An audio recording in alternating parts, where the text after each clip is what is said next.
Hai teman-teman, ketemu lagi. Kita sharing lagi yuk. Tapi sebelum mulai, aku pengen notice juga, ini disclaimer ya. Teman-teman boleh punya pendapat yang beda sama aku, boleh berkomentar, tapi kita tetap saling menghargai ya. Ini semua dari sudut pandang aku, pengalaman aku, dan pemahaman aku. Hari ini aku pengen sharing sedikit tentang empati. Gimana sih kita perlu mengembangkan empati kepada mungkin jangan jauh-jauh deh orang lain, mungkin orang-orang terdekat kita ya. Karena empati itu perlu kita miliki untuk kita bisa lebih memahami sesuatu dari sudut pandang yang berbeda dari diri kita. Empati itu emang susah-susah gampang ya teman-teman kalau menurut aku. Dan memang ada statement gitu, orang-orang yang memiliki empati yang lebih besar itu biasanya orang-orang yang sudah melewati banyak hal atau banyak istilahnya pergumulan, tekanan di dalam kehidupannya, kesedihan, duka misalnya itu juga bisa, atau hal-hal yang traumatis, luka. Jadi orang-orang yang sudah menjadi penyintas ini biasanya mereka akan memiliki empati yang lebih. Kenapa? Karena mungkin mereka sudah melewati itu, gitu. Mereka sudah ada di sepatu itu. Nah, buat mereka orang-orang yang tidak mengalaminya, kadang-kadang empati ini memang sulit untuk didapat karena memang tidak sepaham itu, gitu. Mereka tidak pernah melewati atau menghadapi situasi itu. Terus gimana dong caranya? Kalau misalnya kita masih belajar berempati nih, gitu, sama orang-orang yang mungkin menghadapi sesuatu yang kita belum pernah hadapi sebelumnya, seperti misalnya meninggalnya pasangan gitu ya, menghadapi kondisi kehidupan yang kita sendiri nggak ngalamin gitu, kesulitan-kesulitan, kesusahan yang kita sendiri nggak alamin. Kalau saran saya, kita cukup hadir buat mereka, hadir mendengarkan, postur tubuh juga menentukan. Terus sikap, mimik wajah juga kita perlu sesuaikan ya gitu.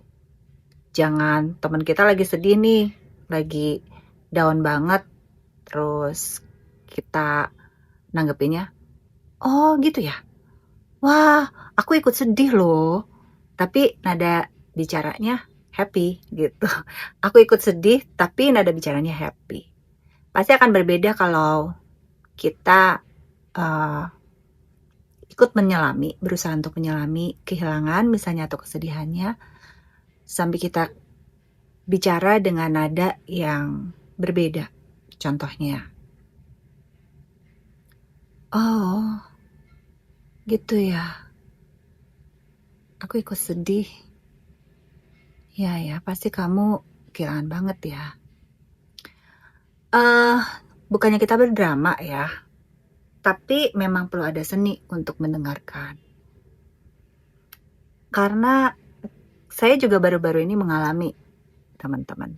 Jadi saya, walaupun saya seorang konselor, saya membiasakan diri juga konseling. Entah itu melakukannya peer counseling terhadap orang-orang yang saya percaya, atau juga konseling kepada konselor yang memang menjadi supervisor saya gitu. Jadi ada seseorang yang memang saya percaya, di mana saya butuh konseling, saya akan selalu datang kepada beliau. Pernah ketika suatu hari saya mengalami burnout. Konselor juga manusia ya teman-teman, bukan berarti kita dewa.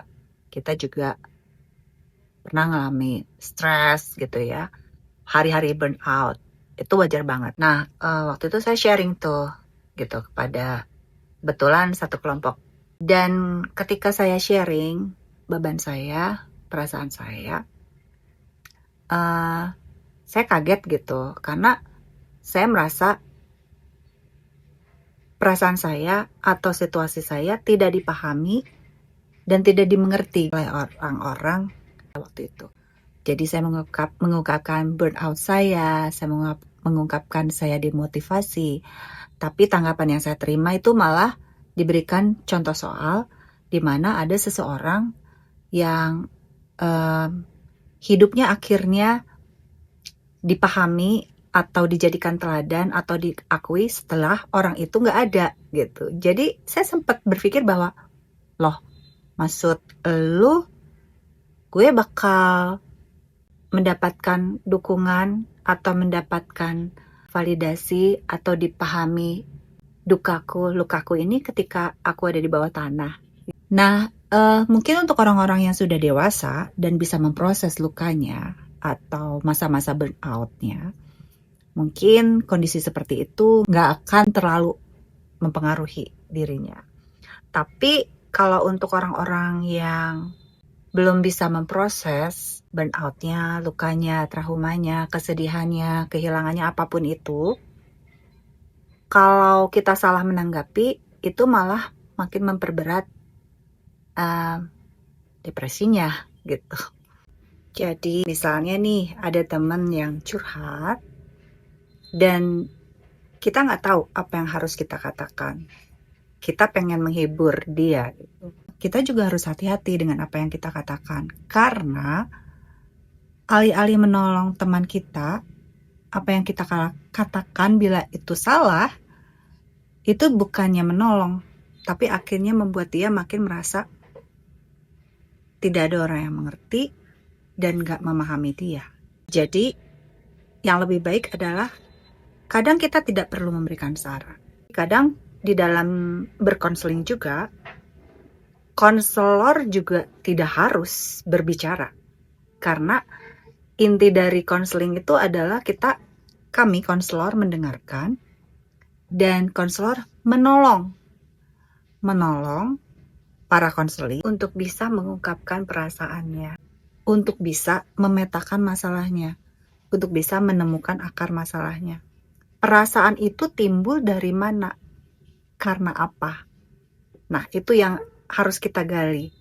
Jadi kadang tidak perlu juga kita memberikan nasihat, apalagi solusi ya, karena konselor itu bukan pemecah masalah, bukan problem solver, tapi seorang pendengar yang harus objektif mendengarkan satu runtutan cerita. Saya pengen mengajak teman-teman untuk lebih memiliki kepekaan ya.